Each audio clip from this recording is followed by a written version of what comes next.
நெல்லை மாவட்டம் ஆவரைக்குளம் பிள்ளையார் கோவிலில் நேற்று இரவு கொளுத்தப்பட்ட சொக்கப்பனை கம்புகளை பிரிக்கச் சென்ற இளைஞர்களில் ஒருவர் தவறி எரிந்து கொண்டிருந்த தீயில் விழுந்த காட்சி வெளியானது. இதுகுறித்தான முழு விவரங்களோடு இணைந்திருக்கிறார் செய்தியாளர் பாலாஜி. வணக்கம், விவரங்களை பகிரலாம். வணக்கம். தமிழகம் முழுவதும் சிறுகார்த்திகை முன்னிட்டு நேற்று பல்வேறு கோவில்களில் சொக்கப்பனை கொளுத்தும் நிகழ்ச்சி நடந்தது. நெல்லை மாவட்டம் தளவூர் அடுத்த ஆவரைக்குளத்தில் அமைந்துள்ள பிள்ளையார் கோவில் முன்பாக நேற்று இரவு சொக்கப்பனை கொளுத்தப்பட்டது.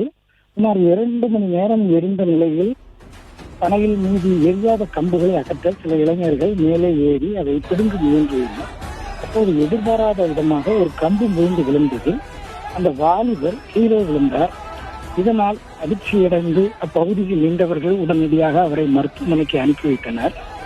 மருத்துவமனை சிகிச்சை பெற்று வரும் அந்த இளைஞருக்கு தற்போது 50% வரை காயம் உள்ளதாக மருத்துவர்கள் தெரிவித்துள்ளனர்.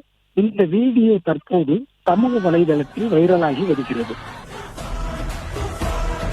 விவரங்களுக்கு நன்றி பாலாஜி. பிளே ஸ்டோர் மற்றும் ஆப் ஸ்டோரில் இருந்து பாலிமர் செயலியை QR கோடு மூலம் பதிவிறக்கம் செய்யுங்கள். செய்திகளை உடனுக்குடன் பெறுங்கள்.